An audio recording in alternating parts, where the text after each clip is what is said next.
दिल को कुरेदने का हुनर कहानी से सीखो, यादों में खो जाने का हुनर कहानी से सीखो। समझ ना आए जब तुम्हें राज जीवन का, तभी तुम ज़िंदगी जीने का हुनर कहानी से सीखो। नमस्कार दोस्तों, मैं गंगा रतन राज आपको कविताएं और कहानियां सुनाता हूं जो आपके जीवन को प्रेरित करती हैं।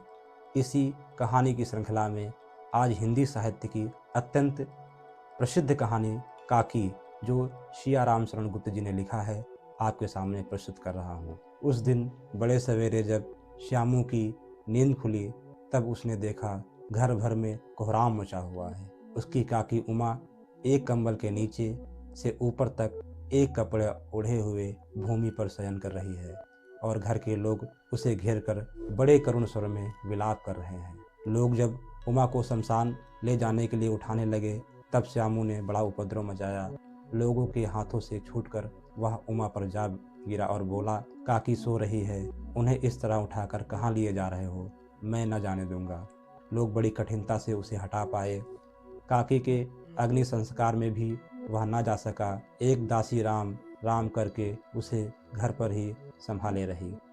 यद्यपि बुद्धिमान गुरुजनों ने उसे विश्वास दिलाया कि उसकी काकी उसके मामा के घर गई है, परंतु असत्य के आवरण में सत्य बहुत कम समय तक टिक पा सका। आसपास के अन्य अबोध बालकों के मुंह से सत्य प्रकट हो गया। यह बात उससे छिपी न रह सकी कि काकी और कहीं नहीं, ऊपर राम के यहाँ गई हुई है। काकी के लिए कई दिन लगातार रोते रोते उसका रुदन तो क्रमशः शांत हो गया, परंतु शोक शांत ना हो सका।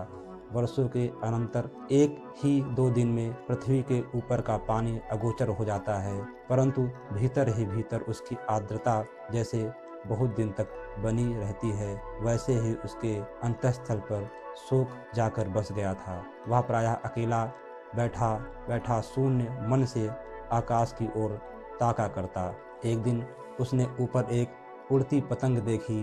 न जाने क्या सोचकर उसका हृदय एकदम खिल उठा। एक दिन उसने ऊपर एक पतंग उड़ती देखी।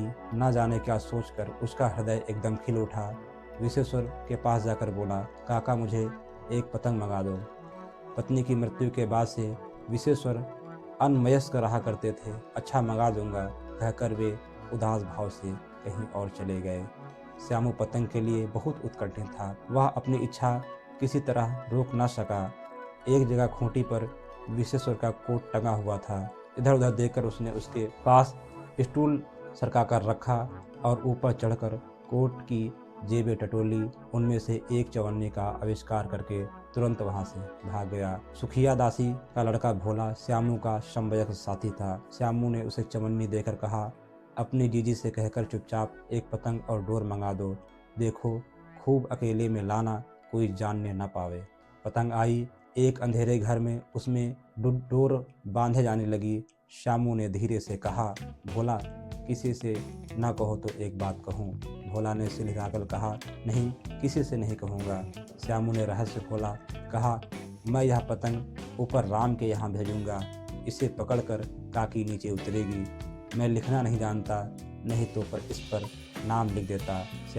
भोला श्यामू से अधिक समझदार था। उसने कहा, एक बात तो अच्छी सोची, परंतु एक कठिनता है। यह डोर पतली है, इसे पकड़कर काकी उतर नहीं सकती। इसके टूट जाने का डर है। पतंग में मोटी रस्सी हो तो सब ठीक हो जाए। श्यामू गंभीर हो गया। मतलब यह बात लाख रुपए की सुलझाई गई है, परंतु कठिनता यह थी कि मोटी रस्सी कैसे मंगाई जाए। पास में दाम है नहीं और घर के जो आदमी उसकी काकी को बिना दया मया के जलाकर चले आए हैं, वो उसे इस काम के लिए कुछ नहीं देंगे।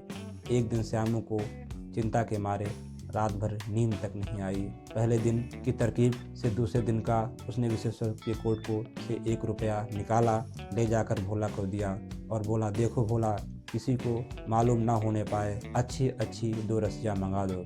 एक रस्सी ओछी पड़ेगी, जवाहिर भैया से मैं एक कागज़ पर काकी लिखवा लूँगा, नाम का चिट रहेगी तो पतंग ठीक उन्हीं के पास पहुँचेगी। 2 घंटे बाद प्रफुल्ल मन से श्यामू और भोला अंधेरी कोठरी में बैठे बैठे पतंग में रस्सी बांध रहे थे। अकस्मात शुभ कार्य में विघ्न की तरह उग्र रूप धारण किए विश्वेश्वर वहाँ आ घुसे। भोला और श्यामू को धमका कर बोले, तुमने हमारे कोट से रुपया निकाला है। भोला शक पकाकर एक ही डांट में मुखाबिर हो गया, बोला, श्यामू भैया ने रस्सी और पतंग मंगाने के लिए निकाला था। विश्वेश्वर ने श्यामू को 2 तमाचे जड़ कर कहा, चोरी सीख कर जेल जाएगा। अच्छा, तुझे आज अच्छी तरह समझाता हूँ, कहकर फिर तमाचे जड़े और कान मसलने के बाद पतंग फाड़ दिया। अब रस्सियों की ओर देखकर पूछा, ये किसने मंगाई हैं? भोला ने कहा, इन्होंने मंगाई थी, कहते थे इससे पतंग तानकर काके को राम के यहाँ से नीचे उतारेंगे। विश्वेश्वर हतबुद्धि होकर खड़े रह गए। उन्होंने फटी हुई पतंग देखी, उस पर चिपके हुए कागज पर लिखा था, काकी। कहानी सुनने के लिए बहुत बहुत धन्यवाद मित्रों।